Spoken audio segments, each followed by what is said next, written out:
Sorti de prison le 22 décembre dernier après 19 années derrière les barreaux au Népal, Charles Sobhraj, dit Le Serpent, a accordé une interview à BFM Télévision. Malgré sa condamnation, l'homme âgé de désormais 78 ans se dit innocent. Son histoire est si fascinante que Netflix a choisi d'y consacrer une série intitulée Le Serpent. Dans celle-ci, sortie en 2021, le Français Tahar Rahim incarne Charles Sobhraj, un tueur en série incarcéré au Népal après avoir été soupçonné d'avoir tué une vingtaine de touristes dans les années 70 à Bangkok, en Thaïlande. Sa méthode ? Il les hébergeait chez lui en se présentant comme un vendeur de diamants puis les empoisonnait.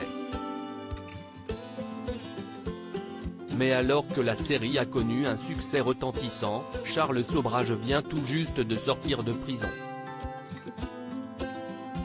Condamné pour les meurtres de 2 touristes nord-américains, les seuls qui ont pu être reliés à lui, il a passé 19 ans derrière les barreaux à Katmandou. Mais le 22 décembre dernier, il a été libéré pour raison de santé. Le maintenir continuellement en prison n'est pas conforme aux droits humains du prisonnier.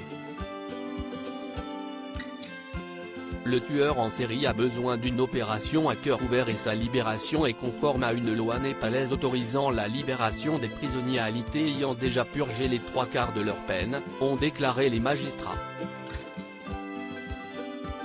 Charles Sobhraj n'a pas regardé la série Le Serpent pour la première fois depuis sa sortie de prison et son retour en France. Charles Sobhraj s'est exprimé dans une interview accordée à BFM Télévision ce jeudi 9 février, alors que sortent ce même jour ses mémoires, Moi, le Serpent. Malgré sa condamnation, l'homme de désormais 78 ans l'affirme, il est innocent. Je suis accusé de meurtre que je n'ai pas commis, chaque jour le nombre augmente. Je n'ai jamais tué, je ne suis pas un assassin.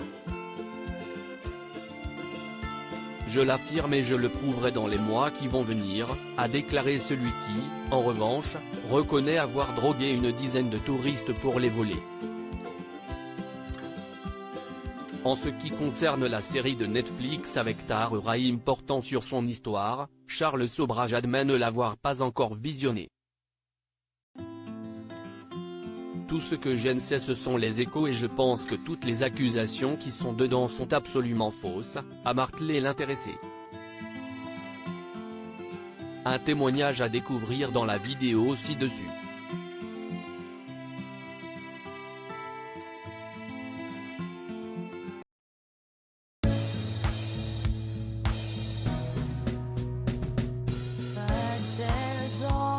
Times through the rough times I think